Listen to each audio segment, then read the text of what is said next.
எங்கேயோ ஒரு பெண்ணை வளர்த்து ஆளாக்கி அந்த பெண்ணை திருமணம் செய்து கொடுக்குறாங்க, அப்பா அம்மா செய்து கொடுக்குறாங்க. அந்த பெண் நல்ல முறையில் அவன் கணவனோட வாழணும்னு நினைச்சு அனுப்பி வைப்பாங்க. ஆனா இந்த பையன் என்ன பண்ணுவான், வீட்டுக்கு தெரியாமல் அடிக்ட் ஆகி, போதைக்கு அடிக்ட் ஆகி உடம்புல நிறைய பிரச்சனை இருக்கும். முதல் பிரச்சனை நான் வெளிப்படையா சொல்றேன், ஆண்களுக்கு ஆண்மை குறைவு வரும், லிவர்ல பிரச்சனை வரும், குடல்ல பிரச்சனை வரும். இவங்களுக்குலாம் வருங்காலத்துல எப்படி ஆரோக்கியமா வாழ முடியும், எப்படி உழைச்சி சம்பாதிக்க முடியும், எப்படி குடும்பத்தை காப்பாற்ற முடியும் அப்படின்னா முடியாது. இது முக்கியமான ஒரு அவேர்னஸ் ப்ரோக்ராம் தான்.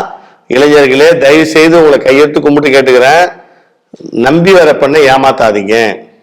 அந்த பெண் உங்களை நம்பி வரும், ஆசையா வரும், நம்ம கணவன் கூட ஜாலியா லைஃப் என்ஜாய் பண்ணலாம், ஜாலியா ஒரு குழந்தை 2 குழந்தை 3 குழந்தை பெத்துக்கலாம் அப்படின்னு சொல்லி வரும்.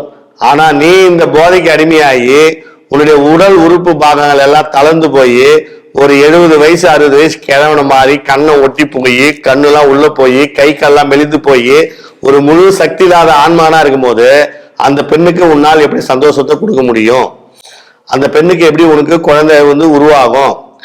குழந்தை உருவாகாது. ஏன்னா இது மாதிரி ட்ரக்கு போதைக்கு அடிமையானவங்க, குடிக்கு அடிமையானவங்களுக்கு எல்லாம் உயிரணுக்கள் குறைபாடு வருது.